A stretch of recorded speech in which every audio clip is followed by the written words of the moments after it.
Bismillahirrahmanirrahim. Assalamualaikum warahmatullahi wabarakatuh. Alhamdulillahirabbil alamin. Alhamdulillahilladzi arsala rasulahu bil huda wa dinil haq liyudhhirahu 'ala ad-dini kullih wa kafaa billahi shahida. Asyhadu an la ilaha illallah wahdahu la syarika lah wa asyhadu anna Muhammadan abduhu wa rasuluh la nabiyya wa la rasulan ba'dah. Alhamdulillah, ibu-ibu para intelektual muslimah yang dirahmati Allah, semoga Allah senantiasa memberikan kemudahan ya pada kita untuk taat pada seluruh syariatnya, untuk selalu dibimbing ya. Setiap langkah kita adalah langkah yang menghantarkan pada ridhonya, langkah yang menghantarkan pada kontribusi yang lebih baik, kontribusi yang terbaik yang bisa kita berikan untuk umat ini. Makanya kita senantiasa berdoa kepada Allah, Allahumma arinal haqqa haqqa warzuqna ittiba'ah wa arinal batila batila warzuqna jitinabah.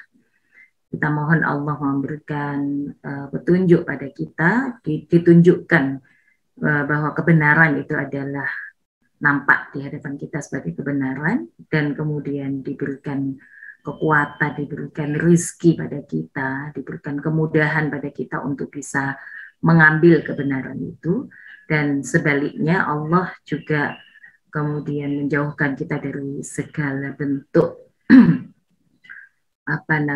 kebatilan ya, dengan Allah tunjukkan pada kita bahwa yang batil itu ya nampak batil di hadapan kita.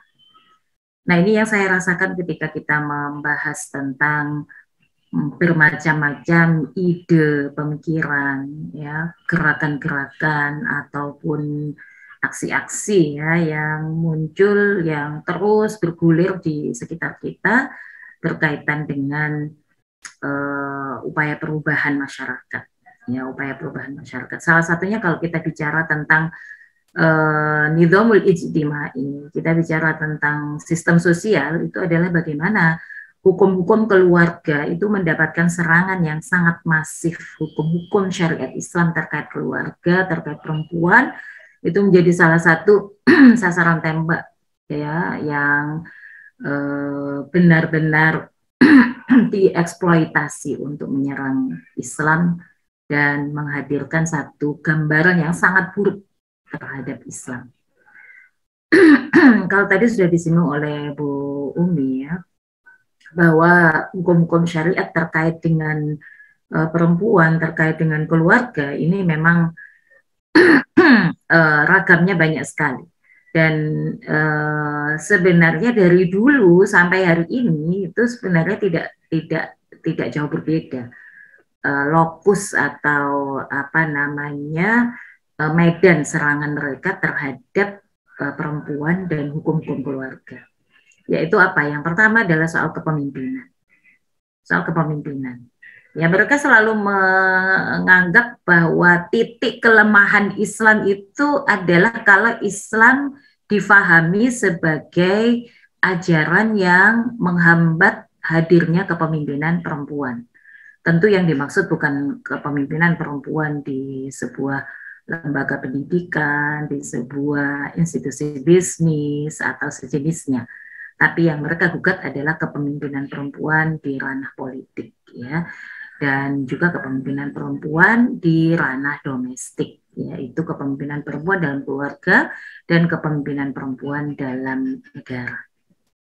Kemudian yang lainnya mereka juga sambung-sambungkan terkait persaksian ya. Sebenarnya ini tidak terlalu besar pengaruhnya, tapi ini untuk mengaburkan serangan mereka, seolah-olah yang mereka jadikan landasan untuk membuat serangan itu adalah prinsip yang sama, yang bersifat objektif terhadap segala hal.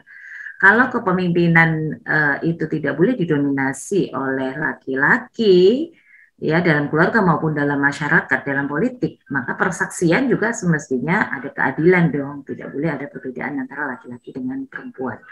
Kemudian soal perwalian.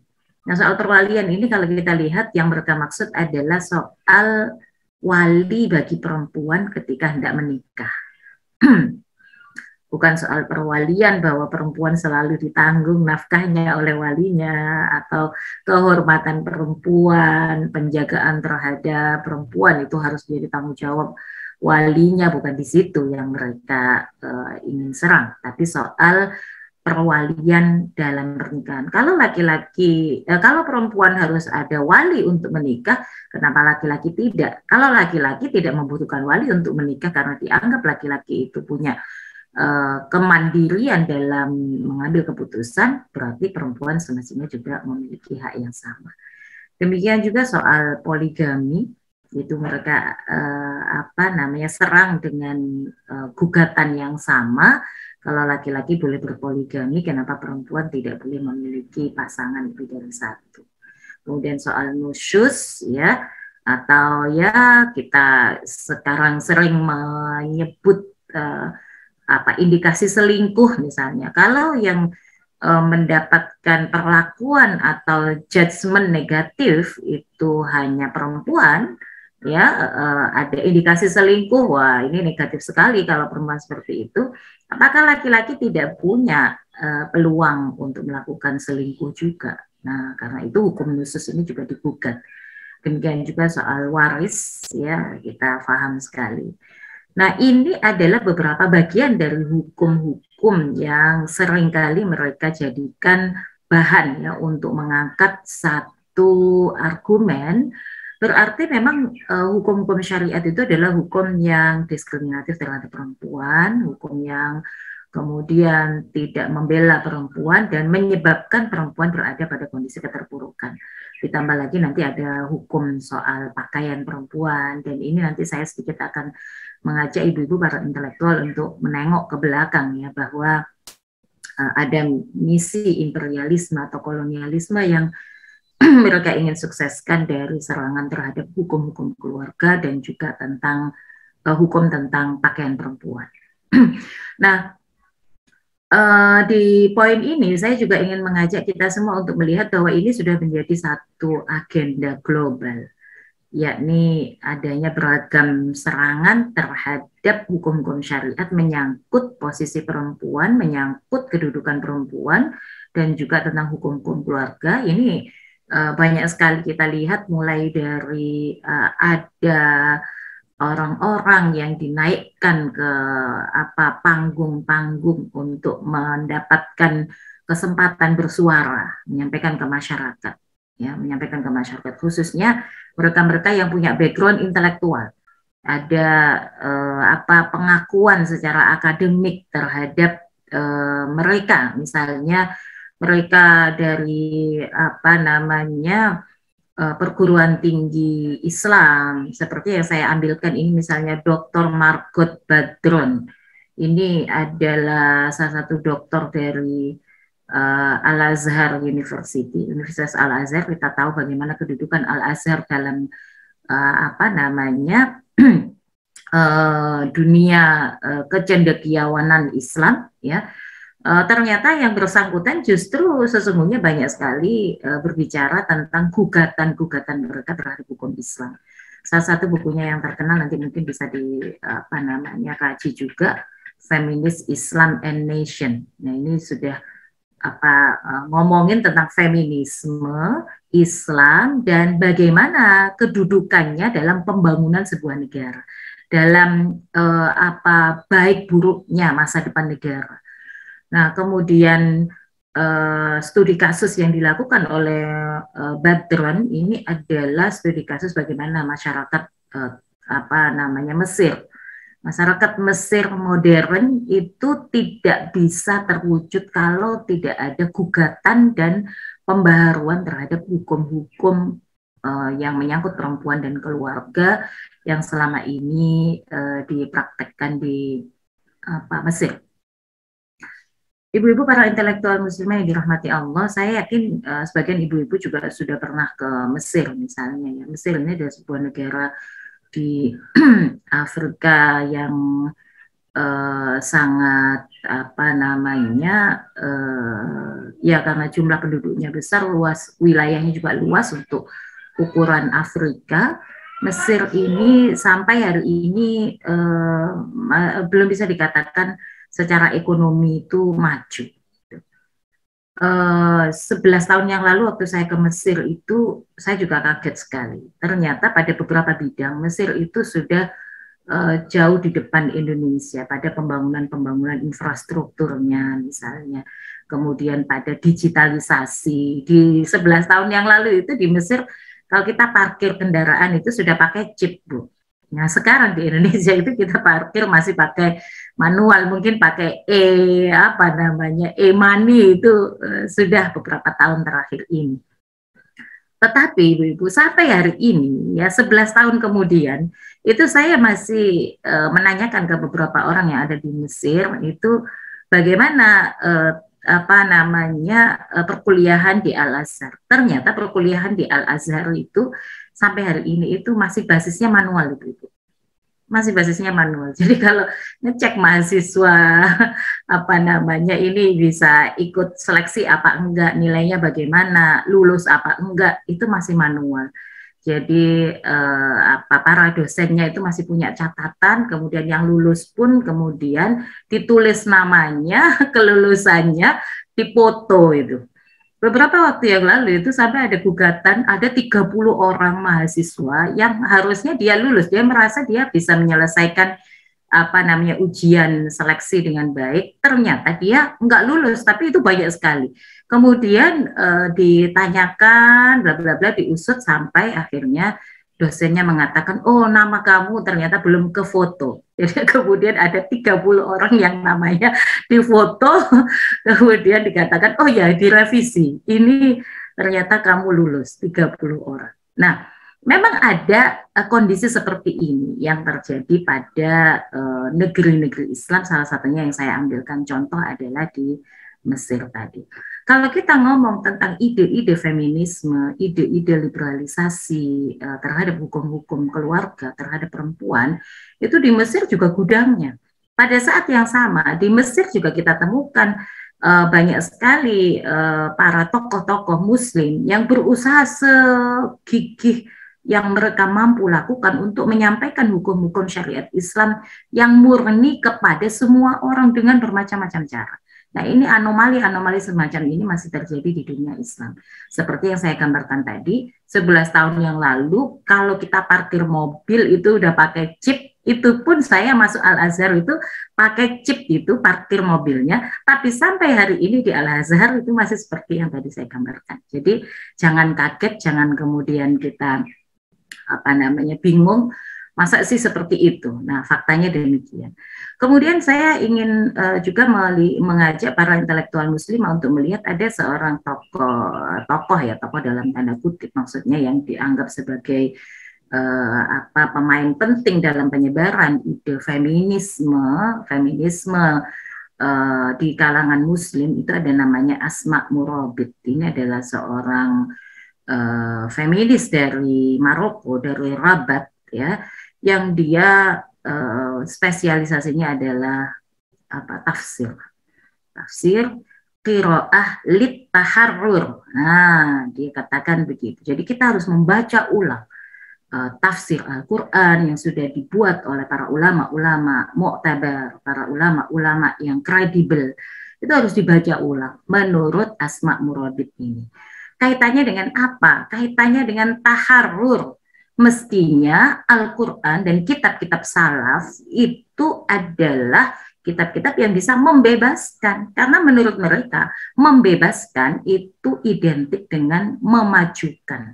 Kalau sampai hari ini di dunia Islam masih banyak keterpurukan, termasuk kondisi kaum perempuan yang masih mengalami kekerasan, masih mengalami diskriminasi secara ekonomi, politik, dan lain-lain, maka mereka mengajukan solusinya adalah membaca ulang ayat-ayat Al-Quran, nas-nas syariat, kitab-kitab yang dulu sudah dibuat oleh para ulama itu dengan cara pembacaan yang berbeda, yaitu cara pembacaan taharrur, ya, liberation. Kemudian yang lainnya ya dikatakan atau dalam karangan dia yang lain ayat-ayat musawah. Musawah itu apa? Musawah itu equality, kesetaraan. Kemudian yang lain yang barangkali ibu-ibu para intelektual muslimah sudah sangat sering membaca bagaimana nyelenehnya ya bagi mereka yang mau jujur melihat cara pandang ini dengan sudut pandang Islam, ya cara pandang mereka dengan sudut pandang Islam.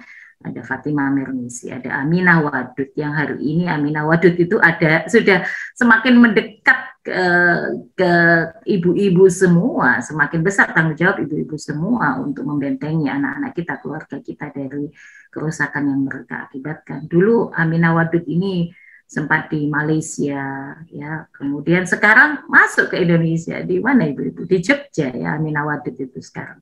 Dulu mungkin kita membaca dari media saja bahwa di Amerika dia mencontohkan bagaimana perempuan, yaitu dirinya sendiri, menjadi imam untuk sholat berjamaah yang terdiri dari laki-laki dan perempuan. Dan ternyata orang yang sama hari ini itu ada di negeri kita, ada di dekat kita. Kemudian bukan hanya feminis itu dari kalangan perempuan, feminis dari kalangan laki-laki juga banyak. Ali Asghar, engineer, ini sudah kita tahu, kita mungkin sudah beberapa kali membedah bagaimana pemikiran-pemikirannya. Kemudian Irsad Manji, ya, meski kemudian banyak orang yang juga tidak setuju dengan penampilannya, tidak setuju dengan cara pandangnya terkait LGBT, tapi pandangan-pandangannya secara umum itu dianggap mencerahkan, dianggap membawa kebaikan-kebaikan untuk kemajuan perempuan, dan seterusnya. Jadi ini saya kira adalah serangan-serangan yang terus dilakukan melalui adanya orang-orang yang dihadirkan ke tengah masyarakat, diberi panggung untuk menyampaikan pandangan-pandangan menyerang syariat terkait perempuan dan keluarga. Nah, apakah cukup dengan orang-orang, individu-individu yang disebut aktivis, yang kemudian dilabeli sebagai tokoh, diberi panggung di media, dan seterusnya? Ternyata tidak. Ternyata itu juga dikokohkan dengan undang-undang internasional. Undang-undang internasional terkait gender, kita tahu secara aklamasi bagaimana konferensi Beijing itu adalah promotor undang-undang internasional yang mempromosikan kesetaraan gender, dan meski tidak disebut secara eksplisit yang diserang adalah hukum-hukum Islam, tetapi klausul-klausul yang dihasilkan dari konferensi ini adalah klausul-klausul yang sama terkait apa yang tadi kita bahas, terkait kepemimpinan, terkait bagaimana definisi kekerasan, diskriminasi terhadap perempuan dan sejenisnya. Kemudian juga yang lainnya, undang-undang internasional itu kalau kita sebut undang-undang, ya salah satunya adalah konvensi, ya, konvensi CEDAW, Convention on Elimination and Convention of Elimination on Discrimination Against Women, konvensi untuk mengeliminasi atau menghapus all form of discrimination, segala bentuk diskriminasi terhadap perempuan, terhadap women. Ini seperti kitab suci bagi mereka-mereka yang menyuarakan tentang kesetaraan gender. Dan di CEDAW ini kalau saya kutip ya sedikit ya, bagaimana CEDAW itu bisa dianggap sebagai undang-undang dasar atau dianggap sebagai kitab suci terkait kesetaraan gender, adalah bagaimana poin-poin atau klausul-klausul di dalam CEDAW ini memang mengcover semua yang tadi kita bahas terkait serangan terhadap perempuan dan keluarga. Dan CEDAW ini punya legal binding, punya kekuatan mengikat semua negara yang meratifikasinya. Nah, kalau negara-negara yang ada di dunia Islam belum meratifikasi, khusus untuk negara-negara di dunia Islam, itu juga akan ada rapot merah yang terus disampaikan oleh lembaga-lembaga dunia agar kemudian CEDAW ini bisa diratifikasi secara utuh. Dan negara di dunia Islam yang meratifikasi secara utuh CEDAW ini adalah negara di dunia Arab, negara Tunisia. Ya, negara di Afrika memang negara kecil ya, tapi kita ingat ya, Arab Spring itu juga mulainya di Tunisia. Dan setelah Arab Spring itu, ya sebenarnya ini bukan Arab bukan musim semi Arab, tapi kehancuran Arab bahkan ya, itu justru setelah Arab Spring itu CEDAW ini diadopsi mentah-mentah seluruhnya tanpa syarat atau tanpa prakondisi yang diminta atau ajukan kepada lembaga internasional yang ada. Dan bahkan hari ini setelah Millennium Development Goals, setelah MDGs ada SDGs yang poin-poinnya juga masih tidak bisa dilepaskan dari bagaimana menyokong kesetaraan gender sebagai solusi atas semua problem perempuan, dan kemudian sasaran yang dianggap punya kendala untuk mewujudkan kesetaraan gender itu adalah dunia Islam. Karena itu kemudian nanti kita akan lihat bagaimana di dunia Islam tekanan secara sosial, secara politik, dan bahkan kemudian ini berpengaruh pada bagaimana tekanan secara ekonomi kepada dunia Islam untuk menyukseskan kampanye-kampanye kesetaraan gender itu memang lebih masif tentu saja. Next slide. Nah, kemudian bagaimana di Indonesia sendiri.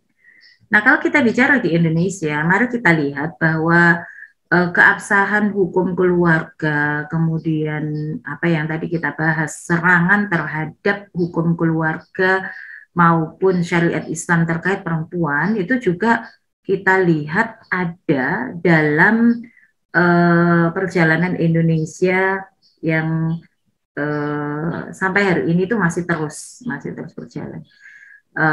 Saya nggak ngomong tentang hijab atau pakaian perempuan dulu, nanti kita bahas berikutnya. Tapi mari kita lihat bonggol besarnya itu adalah bagaimana setelah kemerdekaan, kemudian Indonesia ini memiliki undang-undang yang disebut Undang-Undang Perkawinan atau Undang-Undang Pernikahan, Undang-Undang Nomor 1 Tahun 74.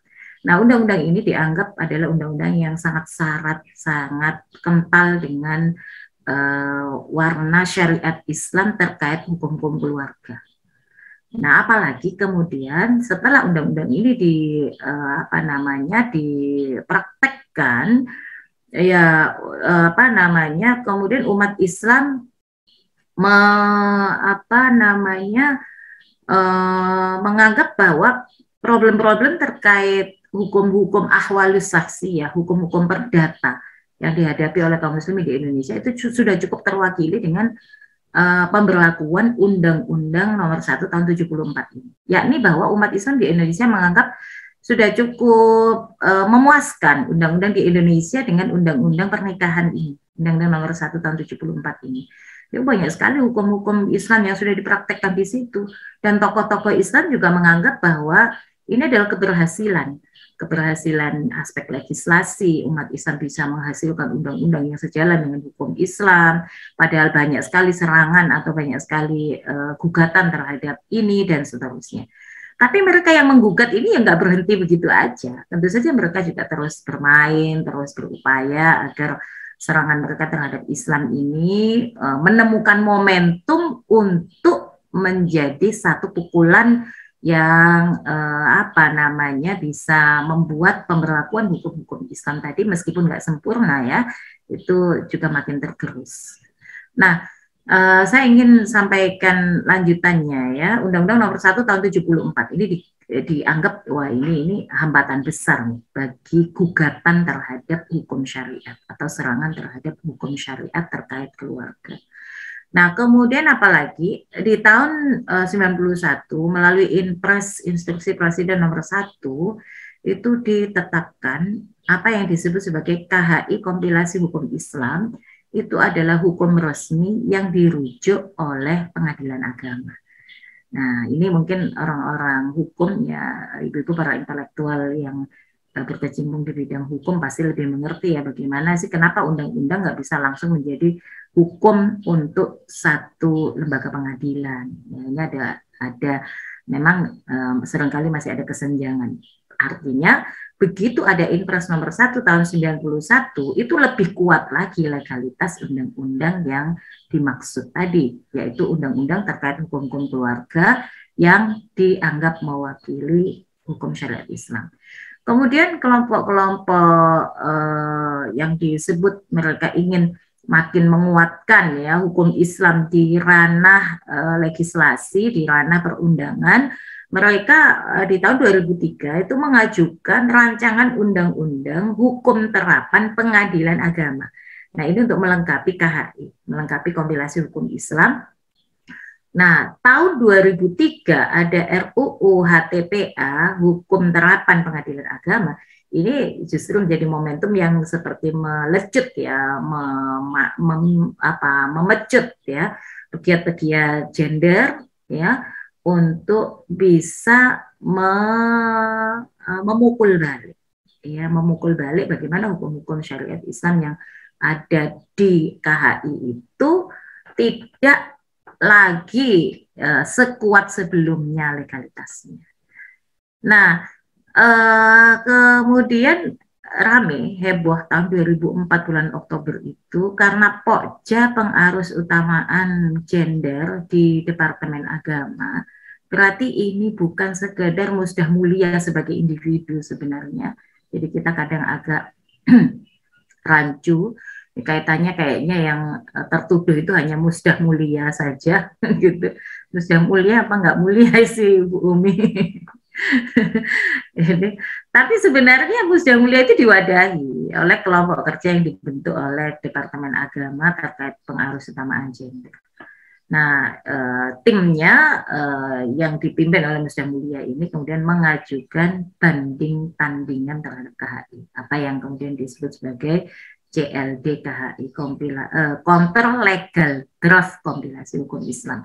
Memang ini masih merupakan draft yang maunya diusulkan untuk menjadi undang-undang merevisi, menjadi rancangan undang-undang merevisi undang-undang pernikahan maupun kebijakan-kebijakan sejenis itu.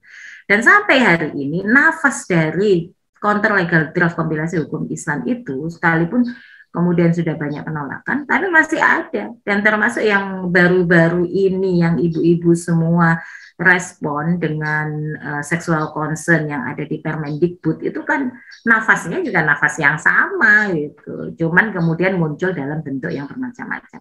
Mari kita lihat beberapa ya sekilas saja mungkin bagaimana kompilasi Counter Legal Draft KHI ini. Ya ini undang-undang pernikahan misalnya. Jadi mereka itu menggugat sekitar 27 ya hukum-hukum yang ada di Undang-Undang Perkawinan, Undang-Undang Waris, dan Undang-Undang Wakaf. Nah, di antaranya yang di Undang-Undang Perkawinan itu soal definisi pernikahan itu sendiri. Pernikahan adalah bentuk ibadah. Nah, ini ringkasnya ya, ini di pasal 2 Undang-Undang nomor 1 tahun 74. Nah, itu kemudian di Counter Legal Draft dikatakan pernikahan adalah kontrak berdasarkan kesepakatan antara kedua belah pihak. Nah, bagaimana dengan wali yang tadi salah satunya diserang itu adalah soal wali. Wali itu adalah rukun menurut pasal 14 Undang-Undang Pernikahan, Undang-Undang nomor 174. Nah, kalau di CLD KHI tidak merupakan pilar atau tidak merupakan rukun. Kemudian usia minimal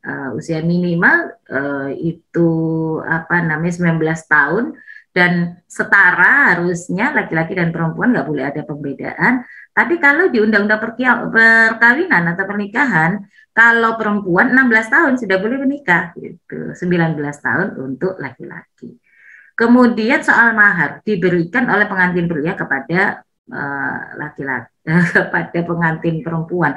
Tapi dalam Counter Legal Draft dapat diberikan oleh pengantin pria kepada perempuan atau sebaliknya. Ini yang disebut kemudian hari-hari ini kita mengenal mereka menyosialisasikan apa yang disebut mubadalah, kesalingan. Jadi ada resiprokal. Lanjut, yang lainnya mungkin ada yang lebih ekstrim. Sikap suami dan istri. Suami adalah kepala keluarga. Nah, menurut Counter Legal Draft itu nggak boleh ada tuh pembakuan suami sebagai kepala keluarga. Harusnya hak dan kewajiban suami istri itu sama atau dinegosiasikan, disepakati.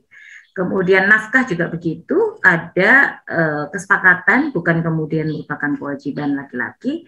Kalau di undang-undang pernikahan yang mungkin nggak pernah pegang undang-undang pernikahan itu, tapi yang sudah menikah baca buku nikah itu pasti ada ketemu tuh di situ.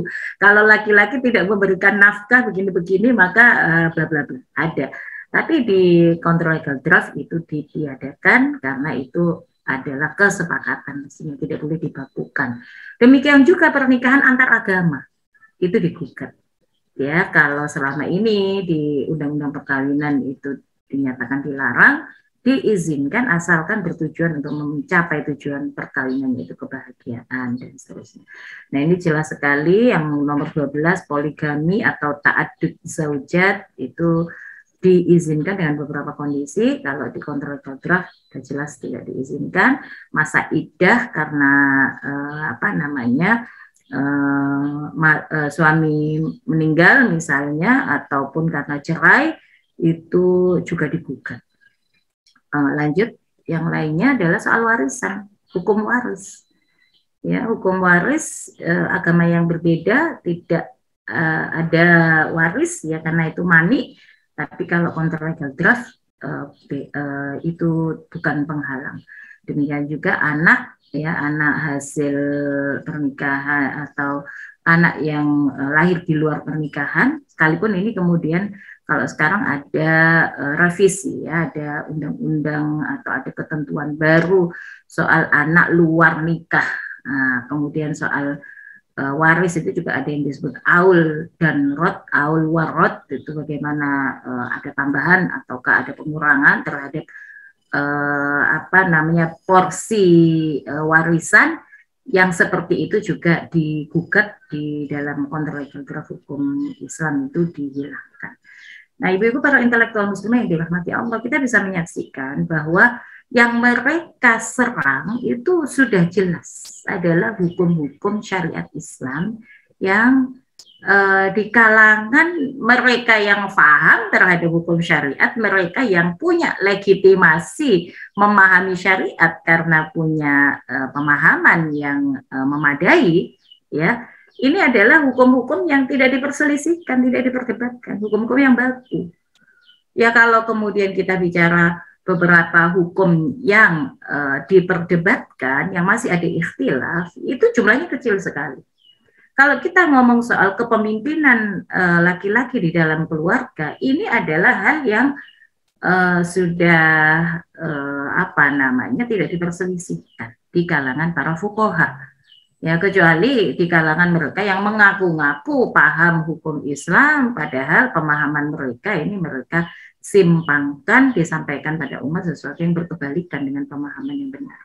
Ini kalau kita lihat misalnya yang sekarang orang-orang yang ngomong atas nama saya punya background penguasaan terhadap syariat karena latar belakang akademisnya memadai, ya, menyokong lulusan fakultas syariah dan seterusnya. Tapi ya tinggal kita lihat mereka membawa pemikiran seperti apa. Kalau udah ngomong tentang hukum syariat yang qot'i, hukum-hukum syariat yang tidak diperdebatkan, tidak ada ikhtilaf pemahamannya, kemudian mereka menyampaikan sesuatu yang bertentangan dengan itu, ya tentu saja kita tidak bisa menimbang sama sekali latar belakang akademisnya. Nah, apa sih dasar serangan mereka terhadap hukum keluarga tadi? Ya, dianggap bertentangan dengan HAM. Ya, ini mungkin sudah banyak kita bahas ya, nggak sesuai dengan HAM. Kenapa? Nggak ada kesetaraan. Ya, kemudian tidak sesuai dengan prinsip demokrasi, bias gender, tidak adil, diskriminatif. Di dalam Islam bukannya ada prinsip al-adlu wal akha wal musawah, ada prinsip keadilan, persaudaraan, kesetaraan.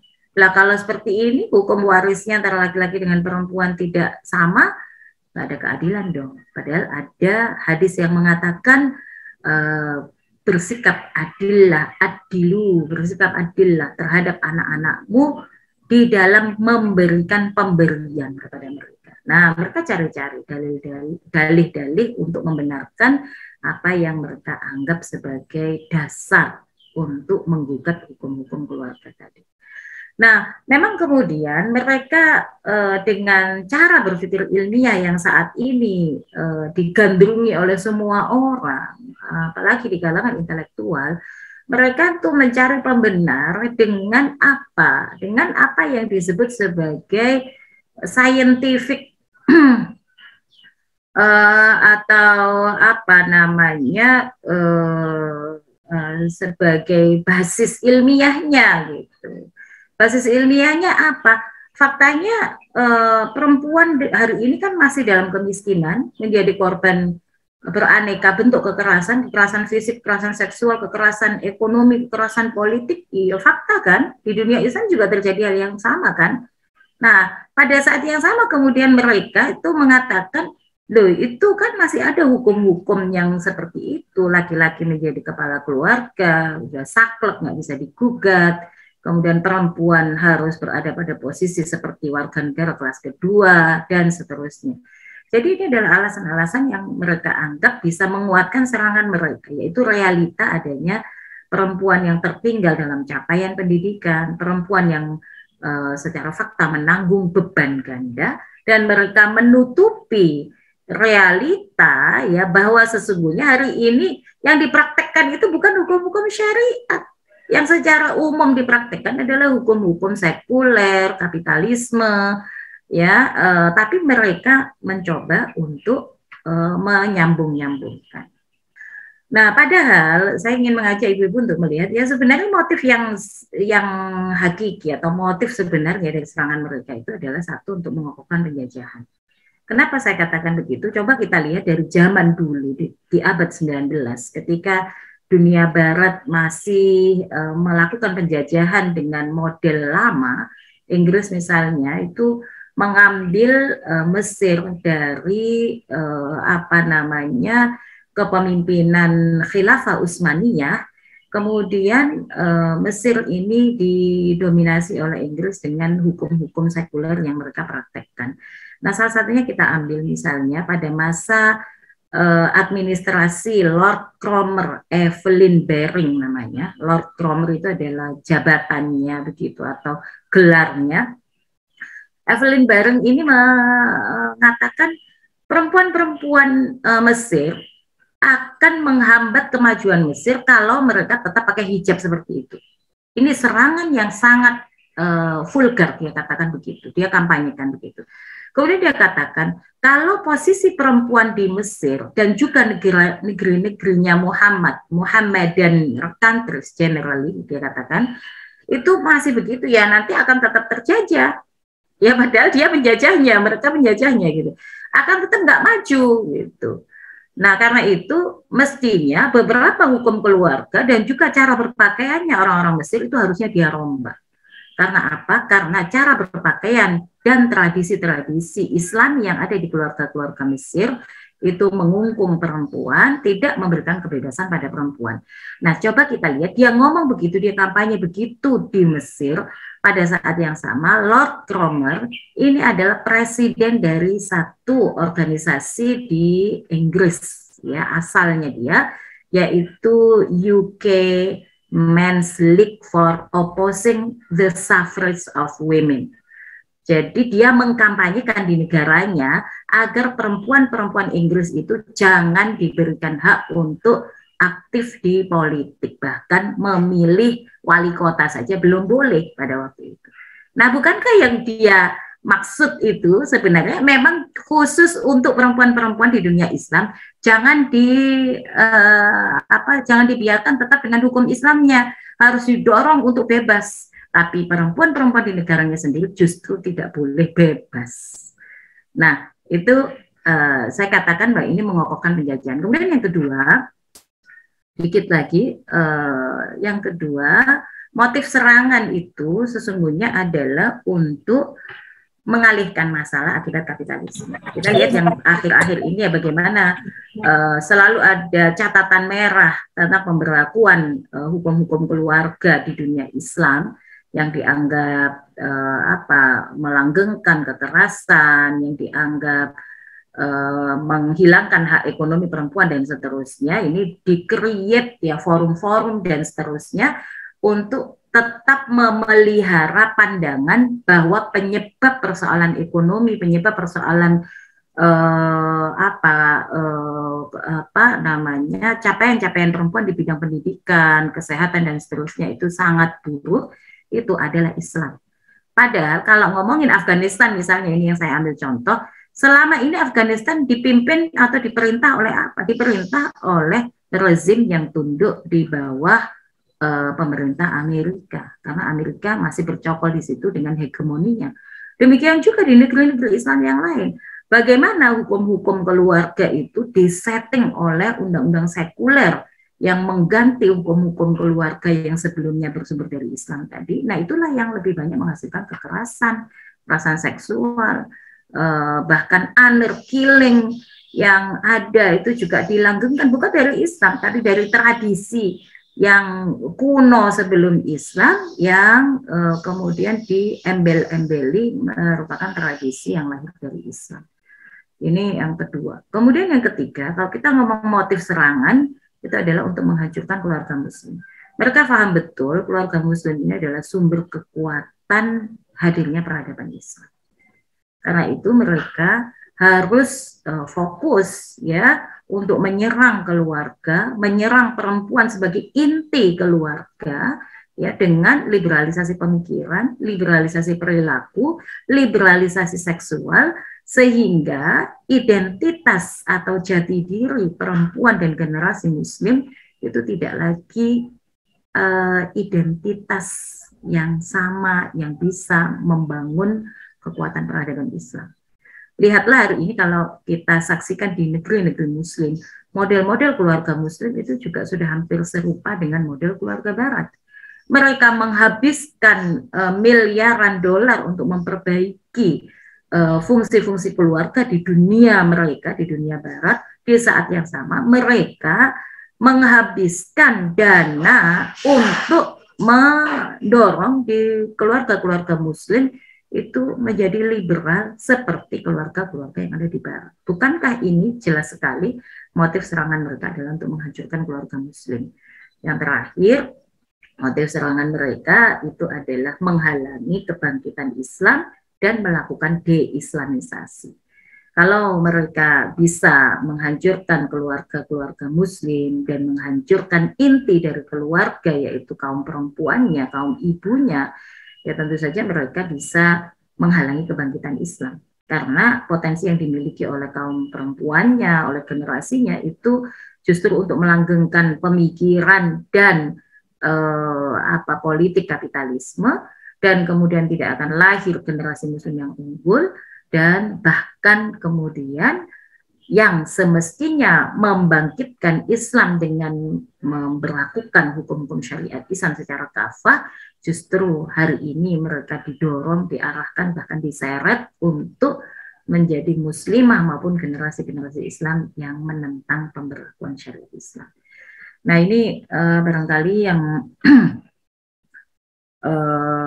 bisa saya sampaikan. Memang saya lebih banyak mengajak ibu-ibu para intelektual muslimah untuk melihat bahwa sungguhnya serangan ini adalah serangan yang masif, yang tujuannya jelas ya tidak bisa kita lepaskan dari perang peradaban yang hari ini terjadi. Yang juga tidak bisa kita lupakan adalah bahwa hegemoni ideologi kapitalisme itu tidak ingin mereka biarkan dihambat atau apalagi kemudian digantikan oleh peradaban Islam yang diprediksi oleh mereka sendiri akan segera bangkit bila proses yang terjadi di dunia Islam itu tidak dihalangi dengan bermacam-macam serangan masif menyerang hukum syariat. Padahal pada saat yang sama ya sebenarnya hari ini kan orang semakin terbuka dengan era digitalisasi, dengan bermacam-macam sarana yang ada ya, itu makin banyak melihat ya bagaimana pemberlakuan syariat di era yang lalu di masa pemerintahan Islam atau di masa khilafah Dan kalau semakin banyak orang yang berpikir, semakin banyak intelektual yang kemudian objektif membaca sejarah, objektif membaca bagaimana pemberlakuan syariat di era lalu, maka mereka pasti akan menghendaki, menginginkan kembali hadirnya hukum-hukum syariat itu secara nyata, bukan hanya pada satu aspek saja, tapi ada seluruh aspek. Kalau mereka menengok hukum-hukum keluarga, mereka juga bisa melihat bagaimana jaminan Islam terhadap kaum perempuan. Tidak ada diskriminasi, tidak ada yang dituduhkan oleh kelompok-kelompok feminis, tidak ada pula kemudian kesulitan, kesengsaraan untuk mendapatkan hak ekonominya, mendapatkan jaminan kesejahteraan, hak pendidikan, layanan kesehatan yang berkualitas, bahkan kiprah di bidang ekonomi dan politik serta sosial itu bisa dijalankan oleh perempuan secara sangat ideal di bawah naungan sistem Islam yang dulu diberlakukan. Ibu-ibu para intelektual muslimah yang dirahmati Allah, barangkali itu sebagai pengantar. Saya berharap ini nanti ada lebih banyak lagi feedback, pertanyaan dan diskusi untuk lebih menguatkan apa yang kita bahas pada kesempatan ini. Assalamualaikum warahmatullahi wabarakatuh.